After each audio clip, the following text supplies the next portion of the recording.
Boa noite. Que a graça e a paz do nosso Senhor e Salvador Jesus seja com todos.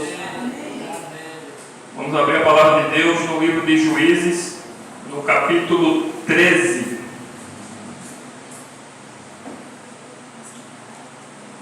Ao longo da história de Israel, houve muita apostasia. Apostasia é o abandono da fé genuína. E a Bíblia diz que quando aquela geração de Josué, ela foi fiel, mas quando aquela geração passou, o povo começou a abandonar a fé e começou a seguir a outros deuses. E foi assim por todo o livro de Juízes. E talvez um dos mais famosos juízes seja o profeta Samuel, né? Deus, ao longo da história, ele teve misericórdia do povo, foi levantando juízes para julgar e libertar o seu povo. A gente vai ver um pouco da história de Sansão. Vamos fazer uma breve oração para começar. Bondoso Deus e Pai, graças te damos, Senhor, por estarmos aqui na tua casa, na tua presença. E agora, nesse momento solene, quero ouvir a tua voz através, Senhor, da tua palavra. Dessa história, que é uma das histórias mais fascinantes da Bíblia. Que o teu Santo Espírito se faça presente, que o Senhor nos abençoe, Senhor, com essa mensagem. É o que te pedimos, que haja reavivamento para a tua honra e tua glória, em nome do Senhor Jesus. Amém. Juízes, no capítulo 13, começa dizendo que o povo estava nas mãos dos filisteus, né, por 40 anos. Então o que é que acontece? Deus começa a ouvir o clamor dos seus fiéis, né? Porque o pecado é injusto. Quando o pecado chega, sofre quem é injusto, e quem é justo também sofre. No verso 1 diz assim: tendo os filhos de Israel tornado a fazer o que era mal perante o Senhor Jeová, este os entregou nas mãos dos filisteus por 40 anos. Havia um homem de Zorá, da linhagem de Dan, chamado Manoá, cuja mulher era estéril e não tinha filhos. Verso 3: apareceu o anjo do Senhor Jeová a esta mulher e lhe disse: eis que és estéril e nunca tiveste filho, porém conceberás e darás à luz um filho. Esse anjo do Senhor Jeová, que a Bíblia diz aqui, talvez na sua Bíblia esteja com A maiúsculo. Ele aqui é o próprio Jesus. Tem gente que pensa que Jesus só veio aparecer no Novo Testamento, né? Mas ele, como mensageiro do Senhor, toda a comunicação entre Deus e o homem é por meio de Cristo, por meio de Jesus, embora não fosse conhecido no Antigo Testamento pelo nome de Jesus, né? Ele tinha vários outros nomes e um deles era anjo do Senhor Jeová. E a gente vai ver mais para frente que a Bíblia mesmo diz que esse ser era o próprio Cristo. Agora, pois, verso 4, agora, pois, guarda-te, não bebas vinho ou bebida forte, nem comas coisa imunda, porque eis que tu conceberás e darás à luz um filho, sobre cuja cabeça não passará navalha, porquanto o menino será nazireu, consagrado a Deus desde o ventre de sua mãe, e ele começará a livrar a Israel do poder dos filisteus. Então aqui é uma promessa. Verso 6: então a mulher foi a seu marido e lhe disse: um homem de Deus veio a mim, sua aparência era semelhante à de um anjo de Deus, tremenda. Não lhe perguntei de onde era, nem ele me disse seu nome. Então a mulher já percebeu que esse ser realmente era um ser diferente. Aqui a gente vê também a questão da importância do pré-natal, né? A influência pré-natal e os costumes da gestante com relação à criança, né? Para evitar que ela venha a nascer com algum problema de saúde, né? Só que isso também serve para o pai, né? Porque antes da mãe conceber, a gente sabe que depende também do pai. Por exemplo, uma mulher que fuma e bebe, né? Ela vai agora se preservar daquilo dali. E o intuito de Deus com isso também é que ela carrega isso para o resto da vida, né? Tenha bom hábito alimentar, né? Tenha uma boa dieta para servir de exemplo até com o crescimento da criança. No verso 7, Manoá responde a ela. Aliás, no verso 6, no verso 7, disse assim a mulher, né? Porém me disse: eis que tu conceberás e darás à luz um filho. Agora, pois, não bebas vinho, nem bebida forte, nem comas coisa imunda, porque o menino será nazireu, consagrado a Deus, desde o ventre materno até o dia da sua morte. Então aqui a gente vê que esse menino ele foi consagrado a Deus desde o seu nascimento, né? Então Deus o escolheu, assim como Deus escolhe também a todos nós, desde o nosso nascimento. O intuito de Deus de nos dar a vida, realmente é que nós saibamos usar nossa vida para glorificar a Ele. E na Bíblia tem alguns exemplos específicos sobre isso. Então, Manoá, ele preocupado, né? Ele quis saber, né? Quis saber mais. E ele orou ao Senhor e fez um pedido nobre, né? Ele não queria errar em ponto algum. No verso 8, diz assim: então Manoá orou ao Senhor Jeová e disse: Senhor meu, rogo-te que o homem de Deus que enviaste venha outra vez e nos ensine o que devemos fazer ao menino que há de nascer. E Deus atende o pedido dele. O homem aparece novamente a ele, diz o que ele tem que fazer, a mesma coisa que disse a mulher dele. E aí no verso 12, então disse Manoá: quando se cumprirem as tuas palavras, qual será o modo de viver do menino e o seu serviço? Respondeu-lhe o anjo do Senhor Jeová: guarde-se a mulher de tudo quanto eu lhe disse. De tudo quanto procede da videira não comerá, nem vinho, nem bebida forte, nem coisa imunda comerá. Tudo quanto lhe tenho ordenado, guardará. Então Deus, ele estabelece regras, né? E as regras também nos ajudam com o nosso crescimento espiritual. Por exemplo, quando a gente aprende aqui que devemos buscar a Deus na primeira hora do dia, o que é que significa isso? É você separar um tempo, dedicar a sua primeira hora do dia a Deus, buscar a Deus em oração, buscar a Deus na leitura da palavra. Quando eu estava trabalhando numa firma lá na Guabiraba, eu morava lá em Areias, né? Proximidade ali do mini shop de Areias, distância. Eu tinha que me acordar de 3 horas da manhã. Quando eu me acordava à tarde era de 3h30, porque a minha primeira hora tinha que ser dedicada a Deus. Eu chegava lá na estação, no terminal de integração, que eu saía de 15 para as 5, para chegar lá de 5 horas, pegar o ônibus para pegar outro para poder descer do trabalho. E já vi um povo estressado, agitado. E o que é que eles faziam? Né? Uns iam ali para tomar um cafezinho, para despertar, mas na verdade deixava eles mais agoniados ainda, né? Se conhecesse, né, essa regra que Deus estabeleceu, para buscar ele e separar a primeira hora do dia para ele.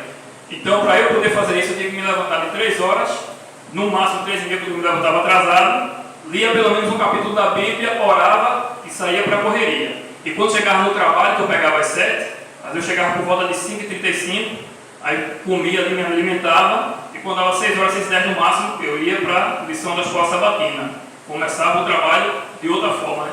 Enquanto os mundos ali, até crentes também estavam reclamando demais, né, da firma, eu começava com outro espírito, eu estava ali para realmente dar testemunho. Isso faz toda a diferença. No verso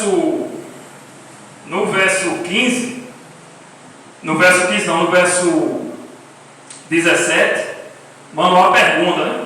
Perguntou Manoá ao anjo do Senhor Jeová: qual é o teu nome, para que quando se cumprir a tua palavra te honremos? Respondeu-lhe o anjo do Senhor Jeová e lhe disse: por que perguntas assim pelo meu nome, que é maravilhoso? Ou seja, Jesus, ele é o príncipe da paz, ele é também o Deus forte e maravilhoso conselheiro. E o verso 22 é dito: disse Manoá à sua mulher: certamente morreremos porque vimos a Deus. Eles sabiam perfeitamente que aquele ser era o próprio Filho de Deus, né? Falando sobre o voto nazireu, o menino, né, devia ficar livre de vinho, bebida forte, vinagre de vinho, vinagre de bebida forte, nada da uva, né, nem a uva passa, né?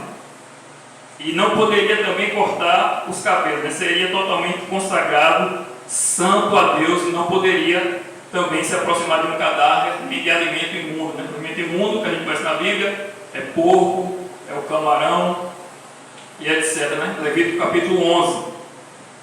E nisso ele devia ficar afastado de tudo que fosse da uva, para não correr o risco de não tomar nada fermentado. Né? Isso nos ensina que devemos o quê? Nos abster daquilo que é mal, né? E comer com temperança aquilo que é saudável. Né? Isso nos trará clareza mental e saúde para nossos ossos e organismos, saúde física, mental e espiritual. Né? Muitas pessoas estão doentes porque se alimentam errado, né? Vivem nervosas, vivem preocupadas, ansiosas, muitas vezes é por causa daquilo que comem e porque também não procuram a Deus. Né? Às vezes, conversando com as pessoas, eu vejo as pessoas aperreadas por coisa mínima. E enquanto eu conheço gente, né, que por conta dessa gente ainda está sem guarda-roupa, ainda está sem colchão, e não está preocupado com isso, né? Porque sabe que Deus está no controle e se mantém firme ali na fé, porque sabe que enquanto está sem guarda-roupa, mas muitos não tem uma cama para se deitar, não tem um teto para se proteger da chuva, do calor. Se Sansão tivesse obedecido às recomendações de Deus, sua vida teria sido mais nobre e mais feliz. Porém, quando ele chegou na fase adulta, no momento em que ele mais necessitava ser fiel a Deus, ele resolveu se unir aos inimigos de Israel. O capítulo 14 narra um episódio triste. Sansão se agrada por uma das filhas dos filisteus, e a Bíblia diz que ele se agradou por uma mulher, dando a entender que aquela mulher não seria mais pura. Repreendido por seu pai e sua mãe, o que Sansão responde? É desta que me agrada. Está lá em Juízes 14, verso 3. Né? Ou seja, ele passou a agir por impulsos. Sentimentos foram colocados acima da palavra de Deus. Né? Não importa o que Deus acha, Deus proibiu a gente se unir com o povo estrangeiro, mas essa é que eu me agrado. E muitas vezes é assim, né? Os jovens hoje na igreja se agradam por gente, por filisteus, por filisteia. E aí é onde começa a sua ruína. Para completar, né, pouco a pouco, Sansão ele foi cometendo falhas, né, e vivendo por conta própria. Ele não queria mais seguir, né, os conselhos de Deus. Né? A Bíblia fala aí também no capítulo 15, no capítulo 14, aliás, que ele encontra um leão, o leão vai para cima dele, ele, tremenda força, ele rasga o leão, né, com as próprias mãos. Mas aí o que ele faz? Quando ele passa pelo leão, um outro dia, ele vê ali o favo de mel, e ele, como nazireiro, não podia chegar perto de um cadáver. E ele ali já também falha nesse ponto com Deus. Né? Tanto é que ele nem contou a sua mãe e seu pai. Deu do mel a eles, mas não contou de onde vinha. Quando ele se casa com essa mulher, ele decide também cometer mais uma bobagem, né? Um enigma, uma aposta tola, para afrontar os seus amigos agora, né? Porque agora ele estava no meio dos filisteus, fez acordo com ele, era uma mulher filisteia, então por conta de uma bobagem, sem necessidade, né? A mulher de Sansão terminou sendo ameaçada e cedeu à pressão, traindo assim Sansão e contando o seu enigma, né? Na sua revolta, Sansão voltou para a casa do pai e abandonou ali a sua esposa. Quando retornou, ela já havia sido dada a outro, né? E ele, aborrecido, ele queima as plantações dos filisteus, que queimaram a ex-mulher dele e o pai dela, né? Então Sansão feriu os filisteus, matando muitos dela. Por consequência, os filisteus perseguiram Sansão e os próprios homens de Judá, com medo, porque já estavam acomodados com o domínio dos filisteus, decidiram entregar Sansão aos filisteus, né? O que Sansão fez? Com uma queixada de jumento, ele matou 1000 homens. Se hoje é impossível um homem, qualquer briga aí de rua, conseguir derrotar 3 ou 4, imagine 1000 homens. Né? Só podia estar realmente possuído um poder sobrenatural, que no caso foi o Espírito de Deus. Depois da vitória, os israelitas elegeram Sansão como seu juiz, e por 20 anos ele julgou a Israel. Juízes 15, no verso 20. Apesar de seus erros e da misericórdia de Deus estar sobre ele, Sansão, mais uma vez, decidiu viver suas emoções, suas aventuras, e foi se deitar com uma mulher fútil. E nisso, os seus inimigos mais uma vez planejaram matá-lo. Ele se desperta à meia-noite e resolve fugir. Depois disso, ele se apaixona por outra mulher, né? A qual se chamava Dalila. os príncipes dos filisteus convenceram a Dalila por meio de suborno a descobrir a força de Sansão. Ela insistiu com ele e ele foi a enganando, foi brincando e zombando dela, até que não resistiu à sedução e terminou falando a verdade. Aliás, ele poderia ter dito a verdade, mas sem contar os principais detalhes. Ele poderia ter falado a verdade, honrando e glorificando a Deus, dizendo que realmente a sua força vinha de Deus. Mas ele perdeu aqui a chance de glorificar a Deus. Juízes 16, versos 16 e 17, está escrito assim: falando de Dalila, importunando a ela todos os dias com as suas palavras e molestando-o, apoderou-se da alma dele uma impaciência de matar, ou seja, ele ficou angustiado com a situação. Descobriu-lhe todo o coração e lhe disse: nunca subiu navalha à minha cabeça, porque sou nazireu de Deus, desde o ventre de minha mãe. Se vier a ser rapado, ir-se-á de mim a minha força, e me enfraquecerei e serei como qualquer outro homem. E é isso que Deus quer, que o povo de Deus seja como qualquer outro. Todo mundo faz, todo mundo está fazendo. Eu me lembro, por exemplo, quando eu me batizei, que eu ia começar um seminário de 40 madrugadas. Só que eu me batizei no domingo e esse seminário ia começar no domingo, para buscar o material. Eu fiquei pensando, meu Deus, como é que eu vou passar uma semana sem beber, né? Porque eu era viciado, mas graças a Deus eu consegui. E no seminário o pastor disse, é para fazer 40 madrugadas. E uma irmã no final veio me dizer que ia fazer de meio-dia, porque era a hora que ela tinha tempo. Eu digo, pronto, daí já não vai fazer. E até hoje ela está afastada da igreja, porque não segue as regras que Deus estabeleceu, né? É na primeira hora do dia. Se você deixar para buscar depois, você já pecou. E nisso, era a época de São João também, quando eu termino as 40 madrugadas, minha época de São João, e eu ia passar 4 dias em casa, e eu estava acostumado a fazer o que nesses 4 dias de folga? Beber. E na frente da minha casa tinha um bar, me armaram todo, estava aquela festa preparada, eu digo, meu Deus do céu, como é que eu vou resistir agora? E aí o diabo ficava na minha mente, vai, tem nada não, aí ninguém está ligando não, depois Deus te perdoa. E aquela tentação muito forte, eu pensei, o que é que eu tenho que fazer? Tenho que orar, ler a Bíblia e orar. Eu não lembro se na sexta-feira teve pequeno grupo, mas eu fui no sábado para a igreja de manhã, e no domingo, quando eu volto para a igreja, veio a alívio, dobrei o joelho e agradeci a Deus, que eu digo, pronto, passei dessa tentação, já sei que nunca mais na minha vida eu vou botar álcool na minha boca. Então, o que Sansão fez aqui? Ele perdeu a chance de glorificar a Deus, né? E de exaltá-lo. Todos conheceriam o poder do Deus vivo, mas aqui, com essa resposta, foi como se ele tivesse tomado a glória para si, dando a entender que por causa do seu voto, da sua obra, Deus lhe retribuía, dando forças sobrenaturais, né? É como se Deus, tendo um compromisso com ele, né, Sansão não tivesse dado muita importância ao compromisso de Deus. Tanto é que revelou seu segredo por uma coisa fútil, uma coisa praticamente imoral. Sansão cometendo falhas, quebrando seu voto, e aqui é o que eu acho bonito na história, que a misericórdia de Deus ainda estava sobre ele, e Deus sempre lhe dava força para se livrar dos filisteus. Assim acontece conosco hoje, a gente aponta muito o defeito dos outros, né? E acha que a pessoa talvez não tenha Deus, né? Mas a gente sabe que nós também somos falhos, e ainda assim Deus não nos abandona, Deus sempre nos dá a chance de arrependimento. Às vezes a gente está um pouco fraco espiritualmente, surge a oportunidade de pregar, de cantar, de participar do evangelismo, e a gente tem que aceitar, a gente não pode recusar, porque é uma chance que Deus está nos dando, né? De nos converter, de nos voltar inteiramente a Ele, assumir um compromisso sério com Ele, como Ele tem um compromisso sério conosco. Então veja, por enquanto que Sansão estava errando, né? Pegando na queixada do jumento, tomando o mel do leão, né? Era só com ele Deus, mas depois se tornou público. Todos de Israel saberiam que ele quebrou seu voto, né? Porque cortaram os seus cabelos, né?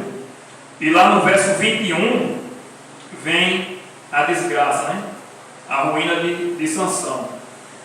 Então os filisteus pegaram nele e lhe vazaram os olhos, e o fizeram descer a Gaza, amarraram-no com 2 cadeias de bronze e viraram o moinho ao cárcere. Então veja que humilhação. O herói de Israel, o poderoso guerreiro, agora ali fraco e indefeso, e servindo ali de ridículo para os seus inimigos. É isso que o pecado faz e é isso que o diabo quer fazer com o povo de Deus. Ellen White diz assim no livro Patriarcas e Profetas: não havia poder especial em seus cabelos compridos, mas aquele era um sinal de lealdade para com Deus. Quando desprezou esse símbolo e o trocou pela satisfação das paixões, as bênçãos representadas por ele foram retiradas por Deus.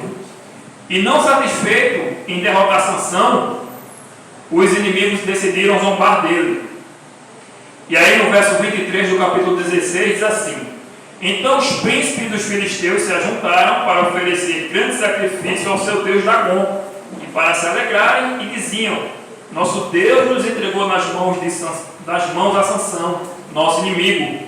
Vendo-o o povo, louvavam ao seu Deus, porque diziam: nosso Deus nos entregou nas mãos o nosso inimigo, e o que destruía a nossa terra, e o que multiplicava os nossos mortos. Aquilo que Sansão não fez foi glorificar a Deus, os inimigos estavam fazendo, louvando ao Deus deles. Assim muitas vezes também é aí fora. Daqui a pouco vai chegar aí a Copa do Mundo, e o povo vai estar lá unido para torcer pelo seu Deus. Mas para vir para a igreja celebrar a Deus, as pessoas elas não querem. Verso 25: alegrando-se-lhes o coração, disseram: mandai-lhe Sansão para que nos divirta. Trouxeram Sansão do cárcere, o qual os divertia, quando o fizeram estar em pé entre as colunas. Mas o que os filisteus não sabiam é que enquanto os cabelos de Sansão cresciam, em meio ao sofrimento e humilhação, ele aprendeu mais sobre sua fraqueza e total dependência de Deus. E suas aflições o levaram ao arrependimento.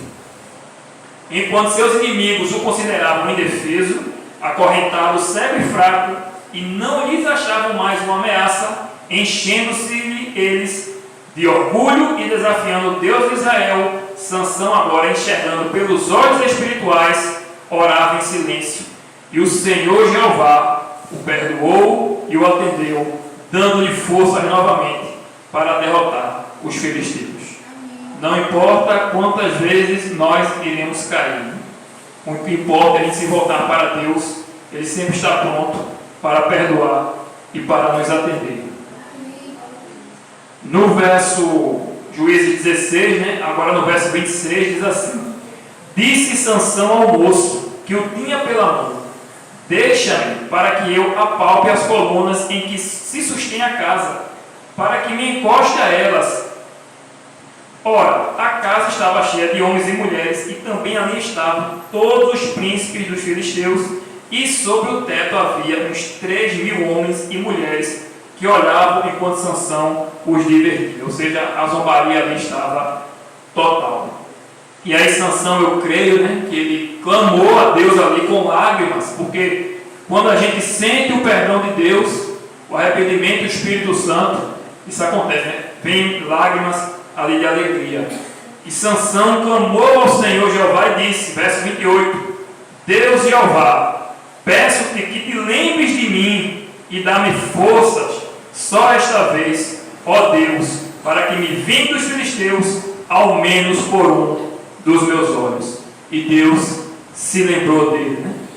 Abraçou-se, pois, Sansão com as duas colunas do meio, em que se sustinha a casa, e fez força sobre elas, com a mão direita em uma e com a esquerda na outra, e disse, morra eu com os filisteus. E inclinou-se com força, e a casa caiu sobre os príncipes e sobre todo o povo que nela estava, e foram mais os que matou na sua morte, do que os que mataram na sua vida. A vida de Sansão poderia ter sido toda ela para a glória de Deus, mas decidiu seguir seus próprios impulsos e teve que pagar com a própria vida quase inclusive perdendo a salvação. Sansão teve chance e se arrependeu, né?